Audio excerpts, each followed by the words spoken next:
Boa noite, meus amigos. Que essa noite seja muito iluminada, que todos nós possamos compartilhar aqui palavras que toquem o nosso coração e que nos dê coragem para seguir adiante nessa jornada da vida. Esse capítulo, Bem-aventurados os aflitos, é um capítulo difícil e é um capítulo maravilhoso. É um capítulo difícil que nós estamos dando continuidade, porque o início dele já foi estudado na semana passada. E nós vamos falar aqui sobre as instruções dos Espíritos, que são aquelas palavras que os Espíritos nos trazem diretamente até nós. Esse capítulo, por que difícil? Difícil porque ele vai tocar em nossas feridas, em nossas situações de sofrimento, em mágoas que nós temos, e vai exigir de nós uma reforma íntima. E maravilhoso, porque ele nos dá esperança, ele nos dá renovação para que possamos continuar. Porque as aflições estão aí, elas não vão parar só porque desejamos. Então o que precisamos ter é coragem, fé, sabedoria para conseguir transpor essas aflições. Bem-aventurados os aflitos, capítulo 5. Havia um jovem que queria muito aprender a melhorar em sua vida. E então, ele se propôs a procurar um mestre que diziam que vivia na floresta. Esse mestre, muito conhecido por dar ensinamentos nobres para as pessoas, não vivia isolado, vivia recebendo amigos e compartilhando seus ensinamentos, que ele mesmo aprendia a cada dia. Esse jovem foi procurá-lo e o mestre propôs uma caminhada, uma simples caminhada pela floresta. Logo que essa caminhada se iniciou, o sábio, embora bem mais velho, conseguia com muito mais agilidade entrar no meio daquela floresta, transpor os obstáculos, passar por pedras, e ali ele conseguia se virar muito bem. O jovem, bem mais jovem, toda hora caía, tropeçava, e a cada vez que caía, amaldiçoava o chão. Cada vez que caía ou tropeçava, xingava, usava palavras ofensivas para o próprio chão. Caminharam muito e assim foi se passando o tempo, até que chegaram lá no topo de uma montanha, um lugar lindo, maravilhoso, deslumbrante. O jovem pensou que ali seria lhe dado o ensinamento para contemplar a natureza, aquela beleza tão rara, e para sua surpresa, o mestre dá meia volta e continua a caminhada de volta. Então o jovem, caindo pela 1000ª vez, diz ao mestre: "O que o senhor está me ensinando? Hoje o senhor não me ensinou nada." Então o mestre lhe diz: "Estou tentando lhe ensinar como lidar com os tombos." Aí ele disse: "Como lidar com os tombos?" "Assim como você deve lidar com os erros da sua vida." "Não entendo, mestre, me explique." Então foi neste momento que o mestre disse a seguinte frase: "Em vez de ficar amaldiçoando o lugar onde caiu, você deveria procurar aquilo que te fez escorregar." Nós começamos com essa história porque muitos de nós, não raramente, acordam o dia de manhã reclamando, amaldiçoando por todos os lugares da casa, as pessoas que moram conosco, os animaizinhos de estimação que escolhemos. São as nossas aflições. E não sabemos, não temos a consciência de que muitas delas foram criadas por nós mesmos. Alguns repetidos erros ao decorrer da vida. E aí nós não percebemos qual foi o momento em que a gente escorregou. Não analisamos por que erramos. Porque se tivéssemos analisado, provavelmente não teríamos errado novamente o mesmo erro. Então, essas aflições, a gente pode eliminá-las da vida. Essas aflições são passageiras, podemos fazer com que elas não se repitam. E agora nós vamos falar de outras tantas aflições. Algumas delas que não são causadas por nós. Bem sofrer e mal sofrer. Aqui se iniciam as instruções dos Espíritos. Poucos compreendem que somente as provas bem suportadas podem conduzir ao reino de Deus. O fardo é proporcional às nossas forças. A recompensa é proporcional à coragem. Eu me lembro, quando eu estava na 2ª série, sempre gostei muito de ler. Eu ganhei um livrinho sobre o trabalho das formigas. Aqueles que talvez algum de vocês já viram, como é interessante o formigueiro por dentro. E mostrava toda a vida da formiga. E uma das coisas que lá eu aprendi é que a formiga é capaz de suportar 100 vezes o peso dela. 100 vezes. Por isso, essa ilustração. Pensemos um pouquinho, quanto somos capazes de suportar? Quanto somos capazes e quanto suportamos? Quem sabe é Deus. Então, aqui nos diz, o fardo é proporcional às nossas forças, a recompensa é proporcional à coragem. Não teremos uma cruz, como dizem por aí, não teremos um fardo maior do que a nossa capacidade de carregar. Se hoje nós estamos enfrentando determinados problemas que não foram causados ou procurados por nós mesmos, se são situações que estão aparecendo em nossas vidas e nos entristecendo, nos causando dor ou aflições, é porque precisam ali estar. Como fazer então? Cruzar os braços? Não, nessa logo segunda frase já diz, preciso coragem. Quando o motivo de dor nos atingir, nos elevemos acima das circunstâncias para dominar os impulsos da cólera e da impaciência. Existe uma frase que diz assim, se o teu mal tem solução, para que reclamar? E se ele não tem solução, para que reclamar? De qualquer maneira, não adianta reclamar. Imagine só o gasto de energia que nós temos reclamando, que nós poderíamos estar guardando essa energia para poder de verdade transpor esse obstáculo, esse sofrimento, esse problema.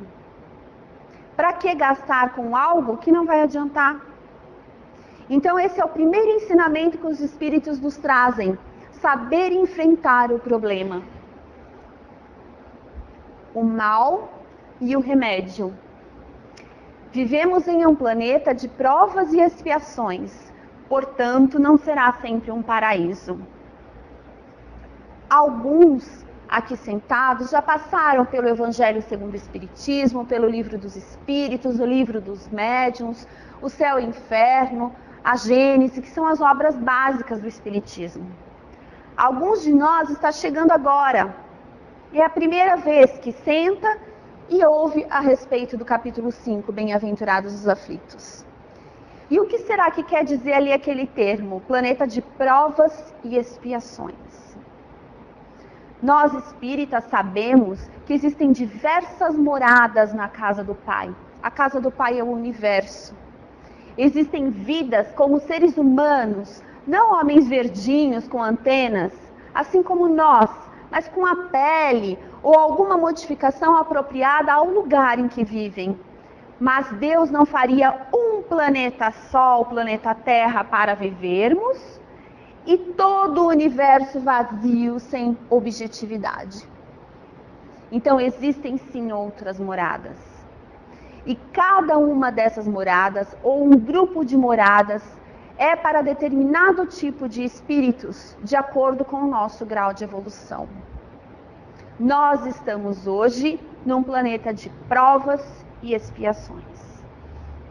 Porque precisamos passar por situações que nos façam crescer.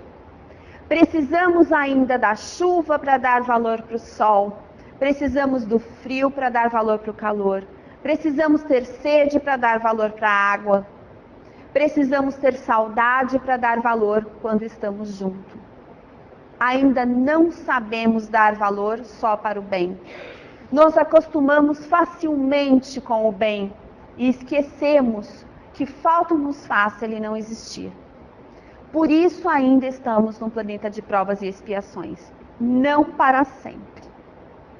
Logo, em breve, o nosso próprio planeta Terra passará por uma transformação que dependerá de nós.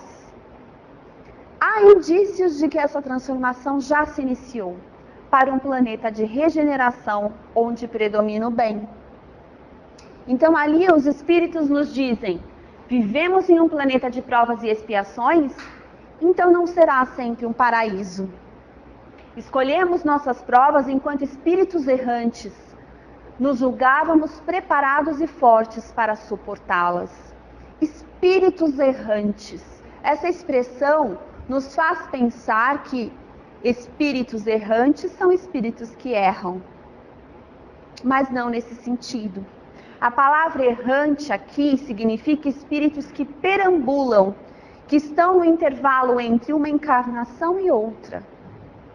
Enquanto somos espíritos errantes, no plano espiritual nos preparamos para a vida que hoje temos. E lá, achando, julgando-nos fortes, sábios, agora sim eu sei o que é bom. Com a ajuda de nossos amigos espirituais, com a permissão divina, escolhemos algumas provas. Escolhemos sim o nosso cônjuge. Escolhemos sim a nossa sogra. Escolhemos sim os filhos difíceis. Escolhemos o vizinho, a vizinha, o pai e a mãe. Escolhemos a cunhada, o cunhado. A amiga doce, que precisávamos de um ombro amigo para nos amparar. Nós que escolhemos. Mas quando a gente chega aqui, o que acontece? A gente tem o dom do esquecimento, para não se lembrar do que aprontamos em outras vidas e nem nos orgulharmos se formos rei, rainha, ricos ou poderosos. Para não nos lembrarmos de quem fizemos o mal ou de quem nos fez o mal. Então temos o dom do esquecimento. Embora guardemos no nosso coração e na nossa consciência a centelha divina do amor. E todas as lembranças que virão com o tempo para nos dar forças para prosseguir nesta vida. Mas as provas, as provas, quando elas chegam, muitos de nós não aceitam.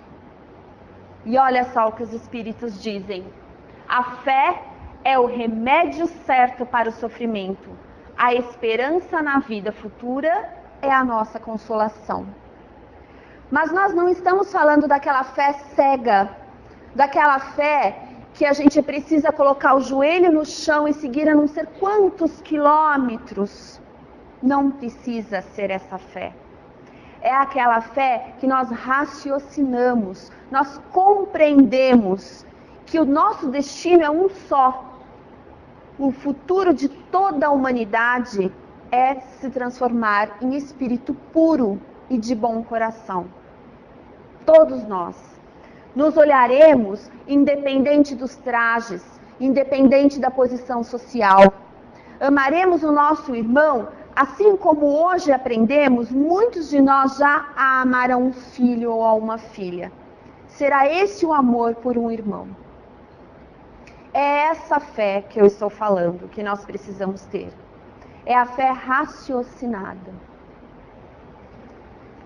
A felicidade não é deste mundo. Esse título nos assusta um pouco. Se nós não prestarmos atenção no que ele nos traz, só lendo o título nós pensamos assim, é para que eu seja triste então. É para que eu chore, é para que eu reclame, é para que eu olhe para a minha casa, para a minha família, para o meu alimento, para tudo que eu tenho de material e não material e não me satisfaça. É para isso que esse título existe? A felicidade não é deste mundo. Esse título nos mostrará que aquela felicidade plena pode não existir. Porque pode estar tudo bem conosco, mas se nós temos um coração bom, vendo o nosso irmão sofrer, não nos sentiremos 100% felizes. Mas Deus, nosso Pai de misericórdia, de amor e de luz, criou a cada um de nós para a felicidade. Ser feliz não é errado. Não reclamar não é errado. O mundo precisa dessa energia, dessa alegria, que mostremos sim se estamos felizes, se somos felizes. Não precisa mostrar para quem não gosta da gente, mas para quem gosta, mostremos sim a felicidade. Possamos nos sentir felizes sem culpa. Porque embora a felicidade não é deste mundo ainda completa, Deus nos criou para sermos felizes. Nem mesmo a reunião da fortuna, do poder e da juventude garantem a felicidade. Alguém já ouviu falar de algum artista jovem que se matou? Algum. Alguém já ouviu falar de uma pessoa famosa, rica, bonita por fora, jovem? Todos os atributos que a gente às vezes pensa em pedir para aquele gênio da lâmpada, se acaso ele apareça, né? Um dia eu perguntei para minha filha qual era o pedido que ela faria para o gênio da lâmpada. Se ele desse 3 desejos, qual ela pediria? Ela falou mais 3 desejos. Tá ali atrás, ó.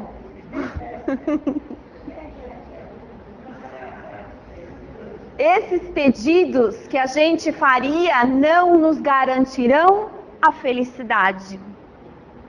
De forma nenhuma. Nós temos 1000 exemplos de pessoas que já se foram exatamente porque tiveram fama e não tiveram mais privacidade. Porque tiveram o poder e a riqueza e não tiveram mais amigos ou companheiros sinceros. Que tinham a juventude, mas sentiam não ter mais motivo para viver. Então, nenhum desses atributos garantem a felicidade. Grande engano pensar que a Terra é a única morada do homem e que numa única existência lhe seja permitido alcançar o mais elevado grau de felicidade. Onde estaria a justiça divina? Vamos imaginar um menininho que nasceu pobre, no meio de um crime. Os familiares, para viver, assaltam, roubam, estupram, fazem tráfico de drogas, não teve boa educação, não teve amor, não teve alimento. E aquele outro menininho que nasceu, como se diz, em berço de ouro. Mas eu estou falando do ouro mais valioso, não só a riqueza material. Com pais nobres que o educam, que o amam, que o sustentam com dignidade. Seria justo dar aos dois a mesma chance única para que eles encontrassem a felicidade? Quando provavelmente esse pequenininho, se envolver com crime, terá a vida abreviada, às vezes adolescente, e o outro poderá viver até os 70, 80 anos, com muito conforto e fartura? Que Deus é este de amor se nós tivéssemos uma única vida? Então não será em uma única vida que alcançaremos a felicidade.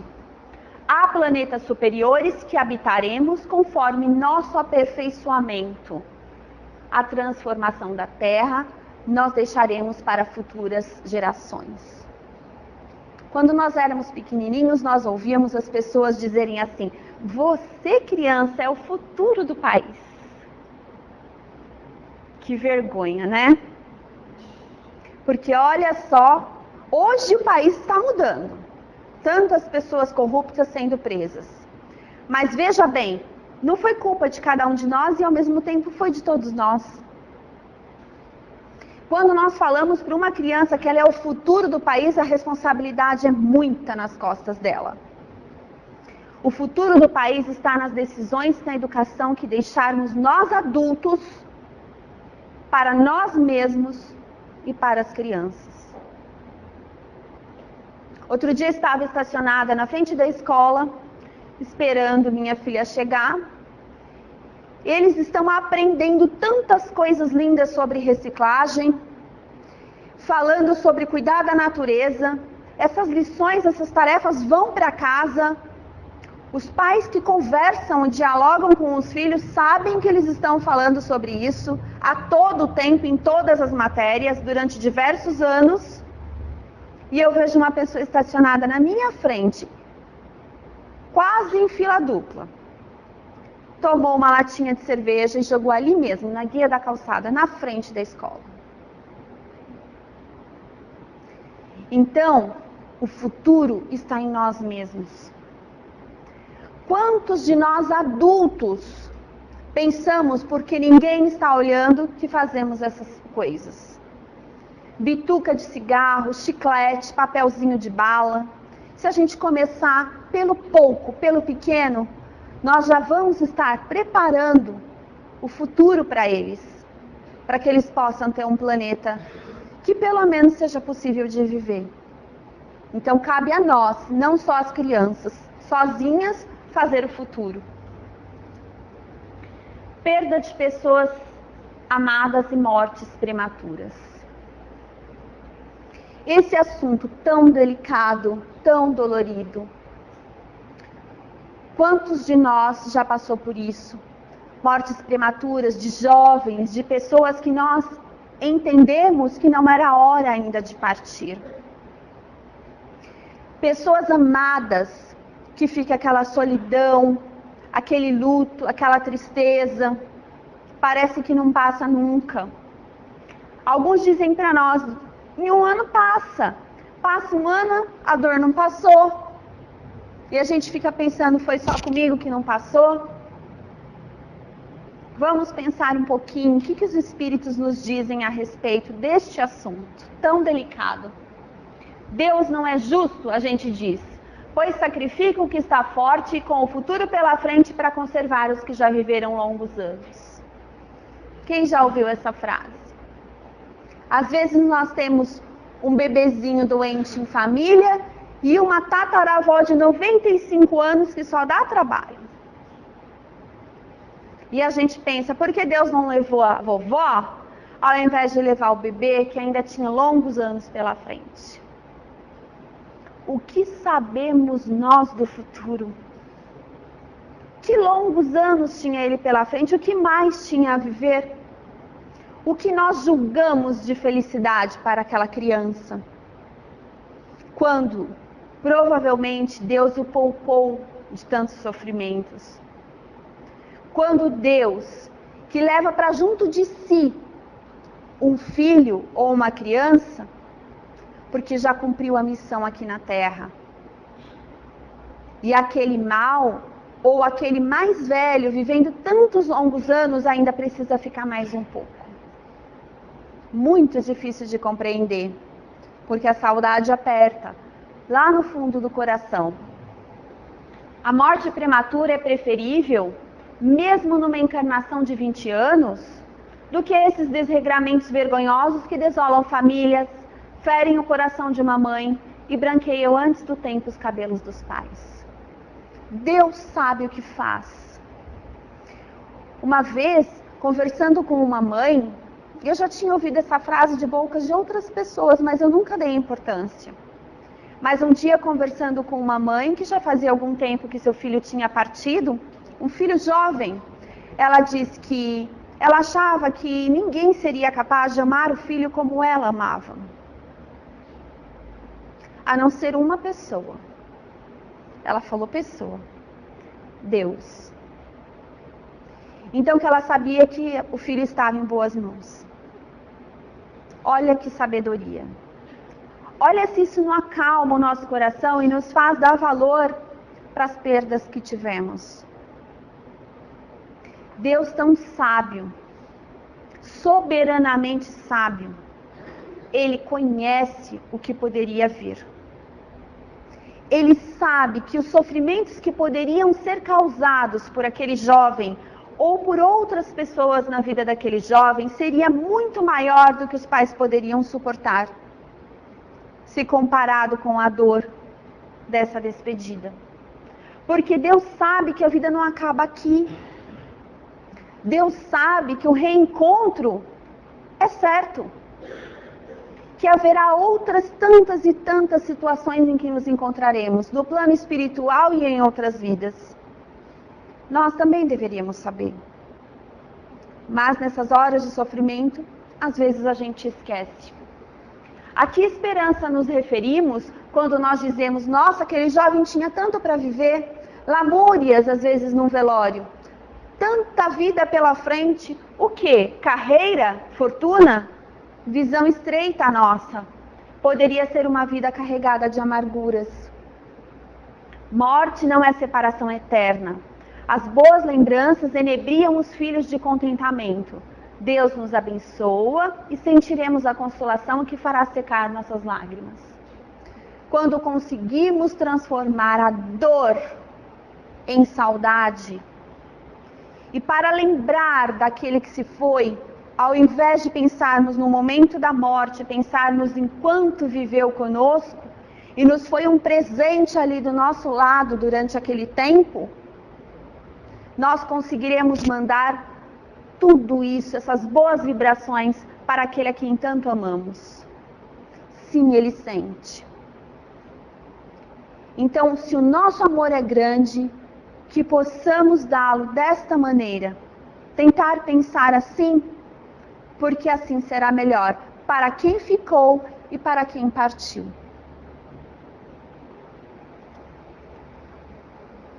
Falamos assim, um homem de bem teria morrido. Às vezes num assalto, a gente assiste na TV, um assalto a banco, e uma vítima morre. O policial morre e fica lá o assaltante. E nós repetimos sem pensar aquilo que tantos falam. Que pena que não foi ele que morreu. Que pena que não foi o assaltante. Se fosse um homem de bem, teria morrido. O assaltante ficou ali. Atingiu 3, 4 tiros, foi para o hospital e está vivo. E nós falamos isso. Não é? Desejando mal para o nosso irmão. Quem saberá se aquele irmão que hoje comete tantos erros não foi um de nossos filhos em outra vida, para desejarmos tanto mal. Temos sim que acreditar na justiça humana. Temos sim que respeitar a justiça humana e exigir que ela se cumpra, que essa pessoa fique presa, que seja dado a ele maneiras de se recuperar. Não soltar para que cometa outros crimes tão rápido. Mas que possamos acreditar no poder da recuperação humana. Pensa você. Eu penso no meu caso. Somos o que éramos quando tínhamos 15 anos de idade? Quantos erros e injustiças. Alguns de nós, depois dos 15, já dobrou. Já está nos 30, nos 40, nos 50, nos 60. Outros passaram 2 anos, 3 anos, outros nem chegaram lá ainda. Mas aqueles que já se passaram, o que fazíamos, o que pensávamos? Nós não nos transformamos? Nós não mudamos o jeito de ser? Do mês passado para cá, quantas decisões tomamos que mudaram as nossas vidas? E por que não somos capazes de acreditar que alguém preso poderia mudar? Precisamos acreditar. Porque Deus, nosso Pai, nos deu a chance de estarmos aqui de novo, nesta prisão chamada Terra, onde vamos aprender que precisamos mudar para o nosso próprio bem. Então temos que acreditar que o nosso irmão também poderá. Falamos, o malvado escapa, se fosse um homem de bem teria morrido. Prova longa, aquele que está apenas começando a progredir. O ladrão que não morreu precisa ficar mais neste planeta de provas e expiações. O homem de bem pode ter terminado a sua tarefa, pode estar junto do Pai, pode estar pronto para recomeçar uma nova vida melhor, quem sabe até num planeta melhor. O que dizer de um prisioneiro que, concluída a sua pena, continuasse na prisão? Vamos pensar sobre essa pergunta. Alguém cometeu um crime lá para 1980. Nós estamos em 2017. Continua lá dentro da cadeia, a cela aberta e ele não sai. O que você acha disso? Não tem cabimento. Existe alguém que faria isso, que ficaria lá sentadinho, obedecendo todas as regras da prisão, passando por tudo aquilo que a gente sabe que passa, e não sair? Se ele cumpriu a pena, ele não vai embora? É uma comparação, é uma analogia que nós vivemos na Terra. Viver na Terra, como nós vimos lá, um pouquinho no início, não é possível alcançar a felicidade completa e suprema. Então, se nós já cumprimos a nossa missão, a nossa pena, por que não ir embora? Ninguém quer, né? Vamos começar a pensar, ninguém quer antes da hora. A importância da vida terrena diminuirá aos nossos olhos se aprendermos que a vida do Espírito é infinita. Não dá esperança? Quando a gente ouve essa frase, quando a gente pensa nela, não vai acabar quando a gente morrer. Continua, é infinita. Teremos muitas e muitas oportunidades de crescimento. Ah, Simone, então vou deixar para depois. Já que é infinita, amanhã deito no sofá, não levanto de lá por nada. Ligo para o chefe e falo, tá vindo um feriado aí, já estou emendando desde agora. Simone falou que é infinita a vida, eu posso progredir depois. É assim? Se a gente fizer isso, sabe o que pode acontecer? Pensa em quem você mais ama. Ele pode andar para frente e a gente fica. Aí vai acontecer aquela transformação, ele vai poder reencarnar de novo num planeta que agora será de regeneração aqui na Terra, e a gente vai ter que, procurar outra casa para morar, numa outra vida. Não adianta falar assim, ai meu Deus, eu não vou mais ver meu filho por um longo período, não. Eu não vou mais ver o amor da minha vida, não, porque ele progrediu, você ficou deitada no sofá. Isso se ficar só deitada no sofá, né? Se não ficar deitada no sofá, ainda prejudicando as próximas reencarnações, né? Comendo chocolate, sendo que é diabético e ainda comprometendo tudo que a gente fez. Não é isso? Os tormentos voluntários. Ah, mas quem que escolhe sofrer? Alguém acorda de manhã aqui e fala assim, hoje eu vou sofrer. Vou levantar com o pé esquerdo hoje. Hoje é meu dia de azar. Tomara que chova, que faça tudo de ruim, que o carro não pegue, a gasolina acabe, eu tenho que trocar o pneu do carro sozinha. Para as mulheres isso é a morte, né? Não é assim? Alguém escolhe? Pior que escolhe. Inconscientemente, mas escolhe. Já escolhe naquela palavrinha torta que a gente fala de manhã? Sabe? E agride o outro, que a gente precisava estar bem com ele, e ele já responde torto também.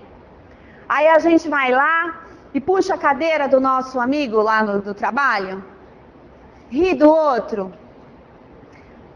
No farol, passa no farol vermelho, xinga o senhor da frente. Falando em xingar o senhor da frente, há um tempo atrás aconteceu a seguinte situação comigo. Eu estava dirigindo ali na 18, normalmente eu sou calma para dirigir, não dirijo muito devagar, mas não xingo ninguém. Porque eu fico pensando, vai que eu xingo, chega aqui alguém, já pensou? O que eu faço? Ah, Simone, então eu não xingo.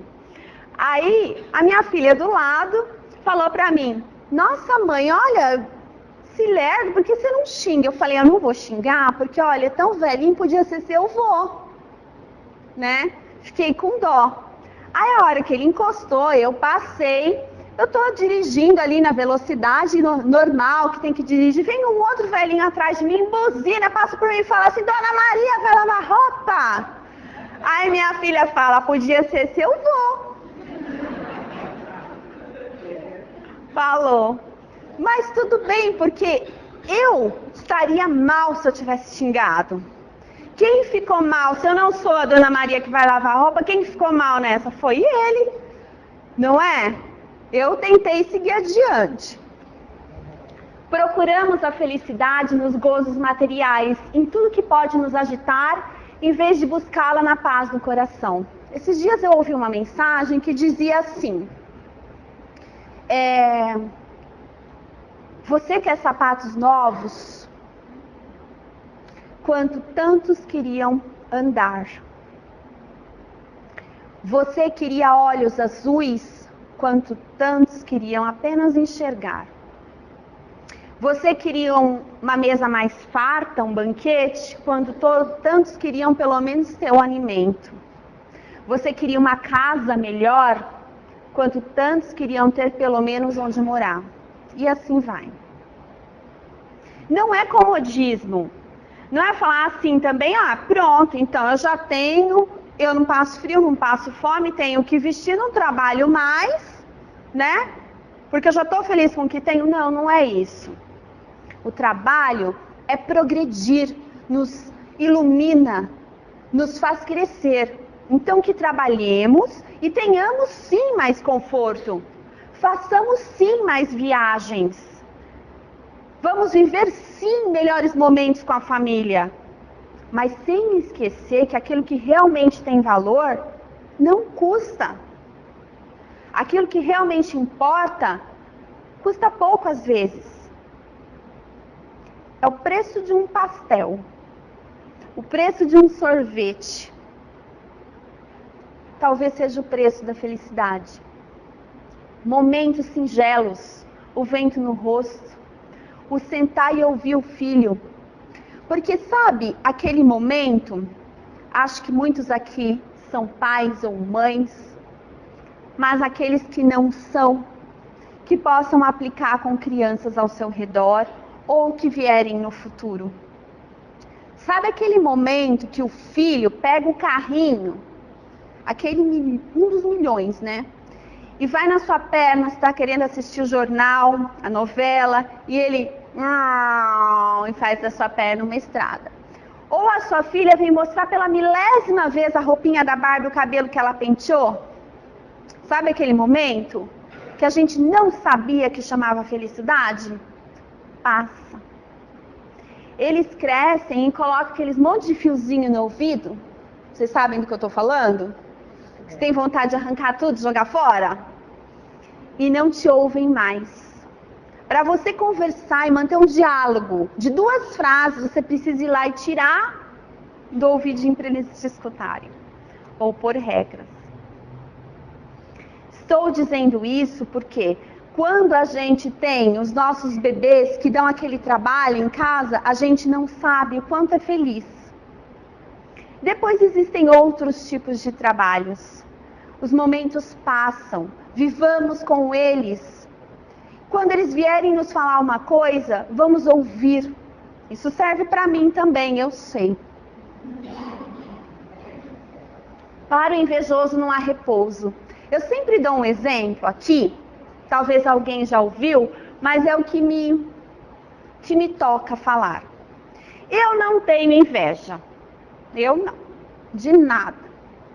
Mas domingo de manhã, quando eu for tirar o meu Fusquinha da garagem, com o meu portão pesado todo quebrado, que tem que pegar até um pé de cabra para tirar ele dali do lugar, para o meu carro sair, que não pega, que eu já botei dentro daquele fusquinha apertado, o marido, o papagaio, o cachorro, os filhos, todo mundo, e nós contamos moedinhas que a gente vai passar o domingo feliz comendo um pastel na feira. É esse o nosso programa, é o que o dinheiro dá. Eu não tenho inveja.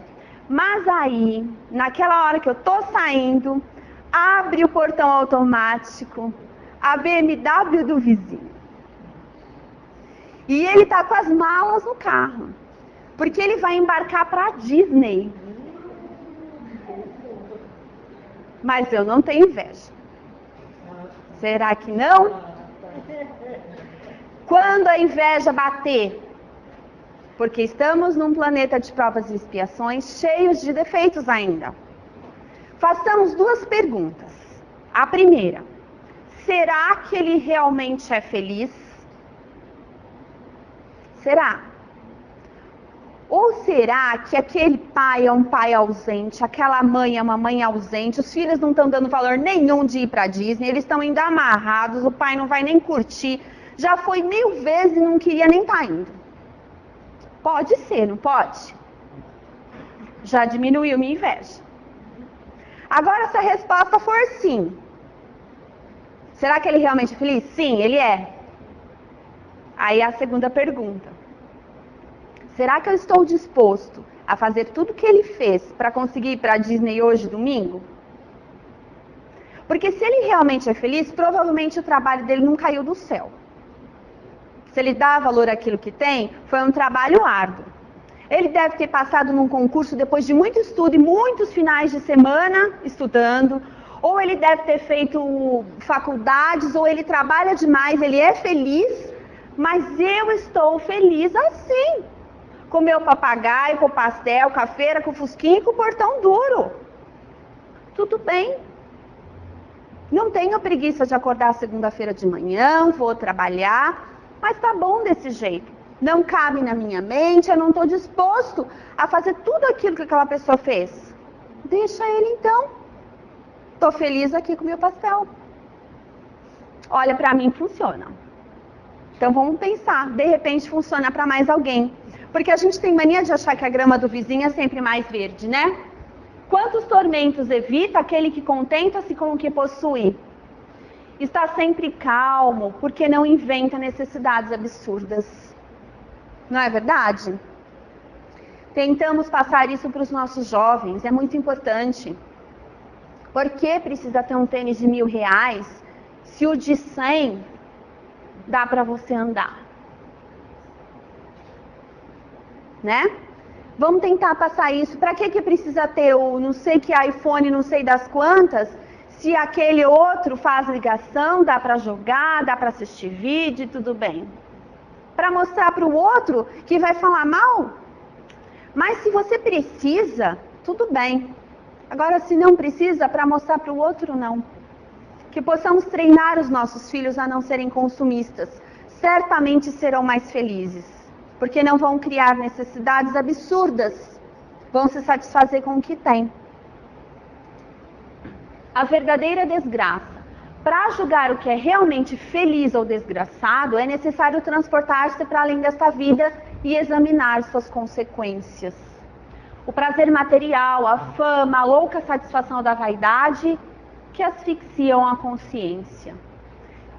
Quantos que a gente vê de jovens, de filhos, que a vida toda viveram ali felizes com seus pais, que eram organizados, tinham o seu dinheiro, receberam uma herança e aquela herança se dilui como num passe de mágica e passam a não ter nem mais o suficiente para o seu próprio sustento. Quantas histórias a gente ouve falar assim?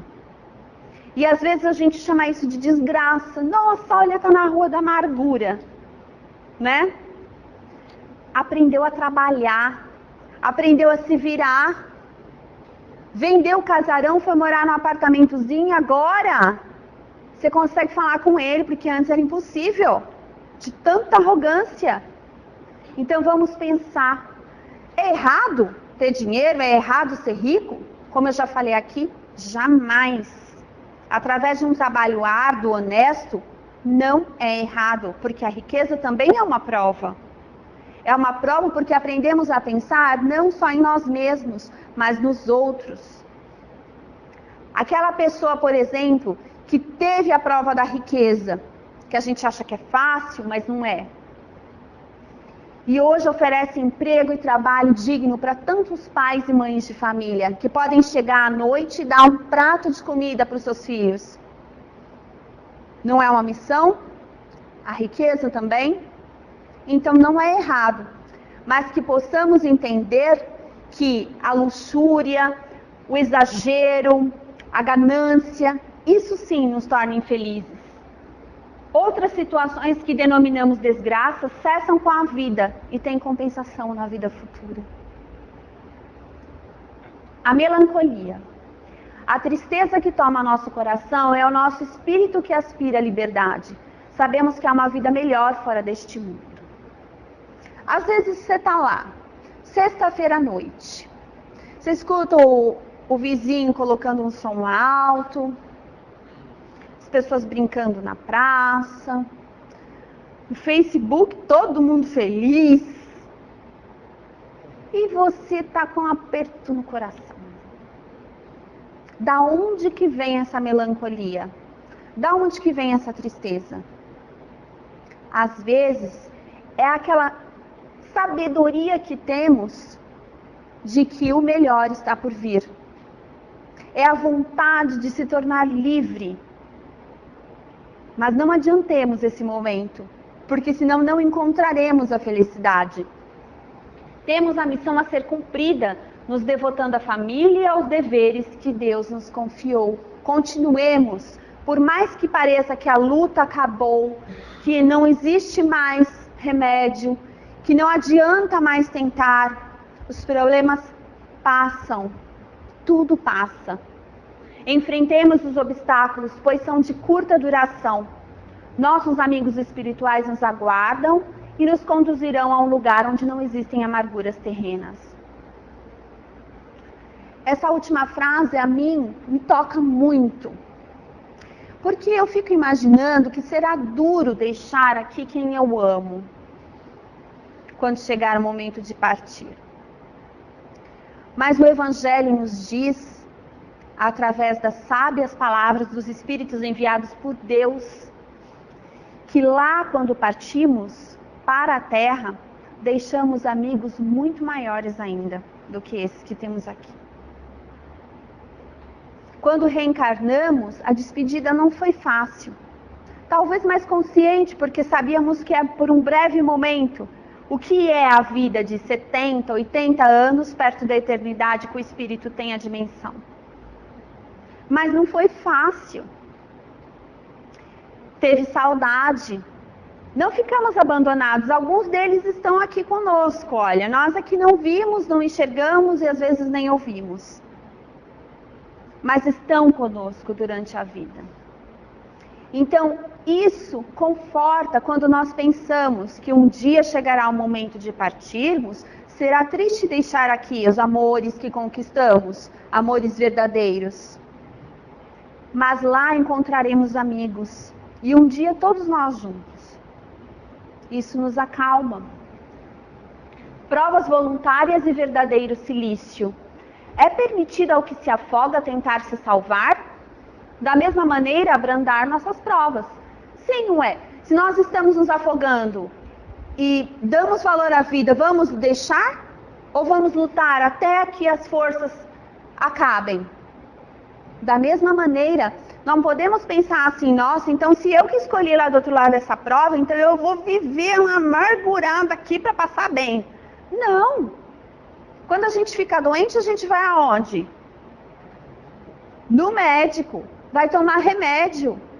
Porque Deus nos deu a sabedoria de atenuar os nossos sofrimentos. A ciência evoluiu. A inteligência na nossa mente evoluiu para que nós possamos procurar soluções para os nossos problemas. Não precisa sofrer. Podemos tentar sair, devemos tentar sair. Exercício de inteligência e paciência. O mérito está em suportar o que não se pode modificar. Tem coisas que não dá para modificar. Eu dei o exemplo do chocolate, né? Uma pessoa diabética come chocolate. Aquele mal ela poderia evitar? Poderia. Mas e alguém que tem um outro problema, uma doença às vezes mais séria, mais grave, que não causou? Dá para mudar? Dá para se tratar, mas não dá para mudar. Então que nós possamos ter o mérito de suportá-la até que passe. Sofrimentos e privações voluntárias só têm mérito se forem para o bem do próximo.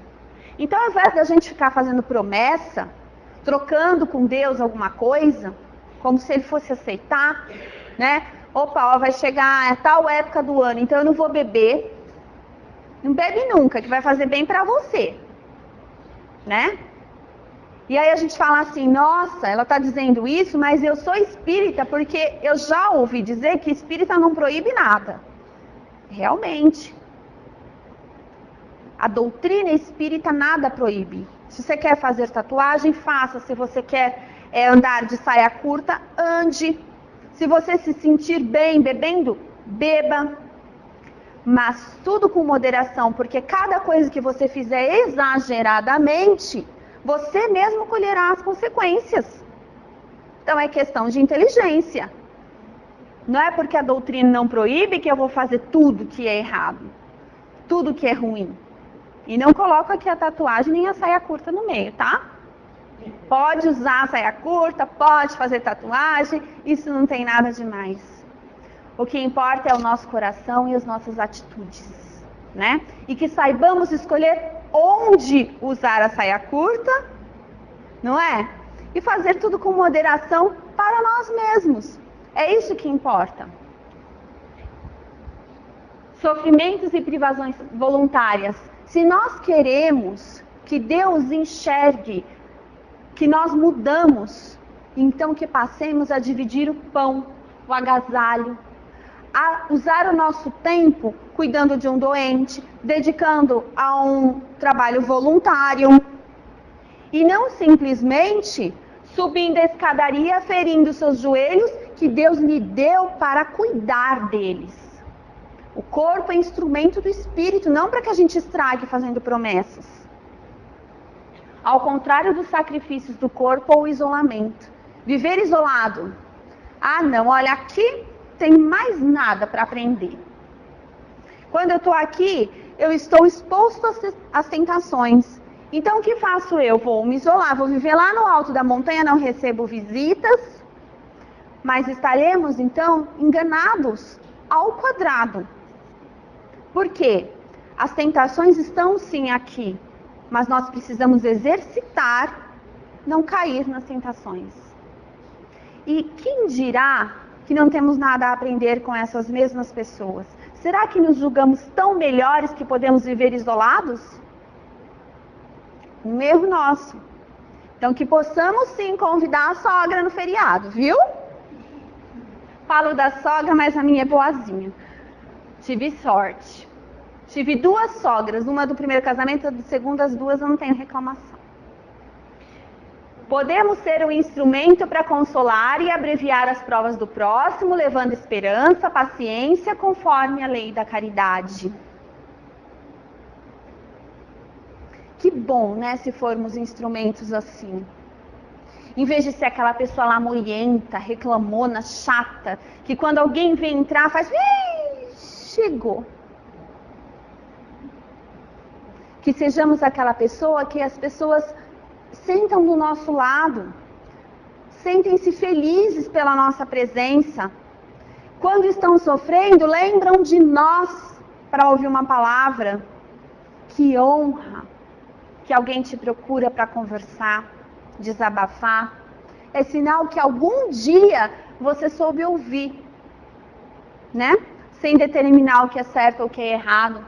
Consolar, dar esperança, ter paciência. E falo para os jovens também, viu, jovens?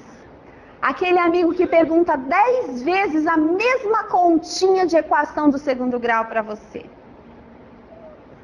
Tenha paciência, explica de novo.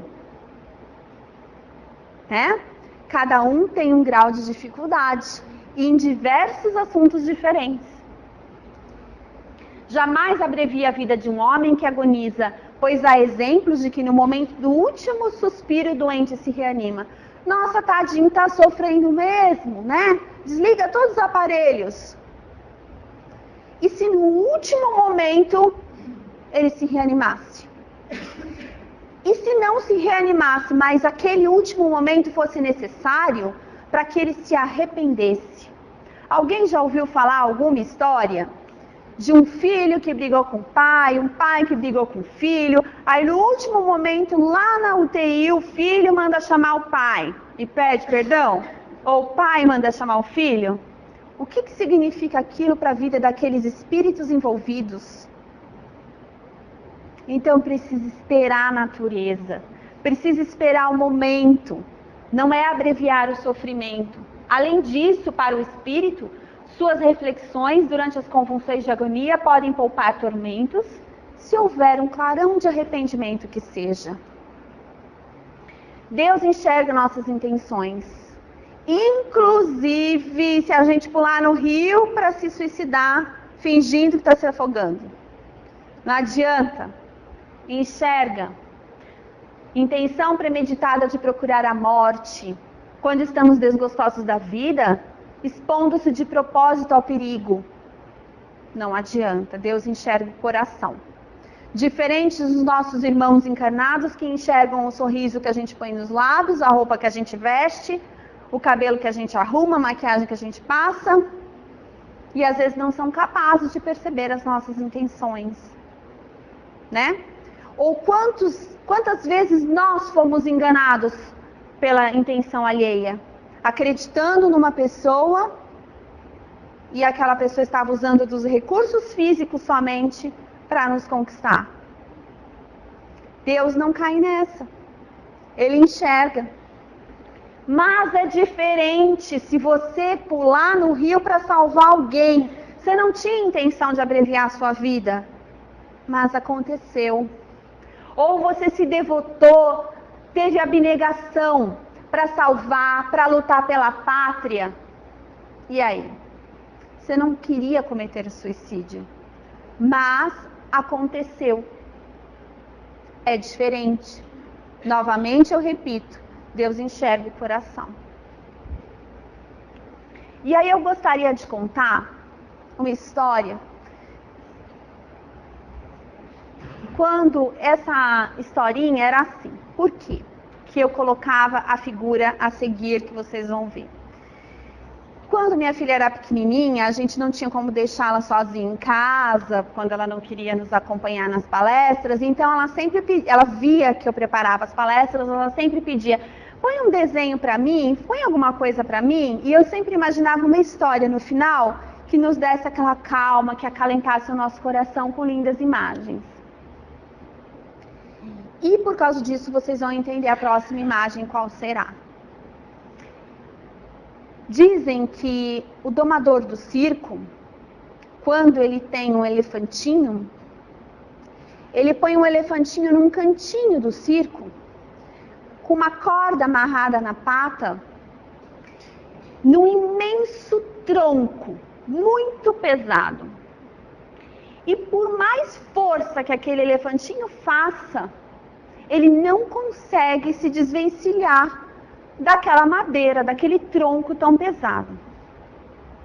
O tempo passa, o elefantinho cresce e cresce muito, mas ele, por maior que seja e dono de uma força descomunal, se o mesmo domador de circo ou qualquer outro amarrar na sua patinha uma linha com um graveto, ele não tenta se desvencilhar.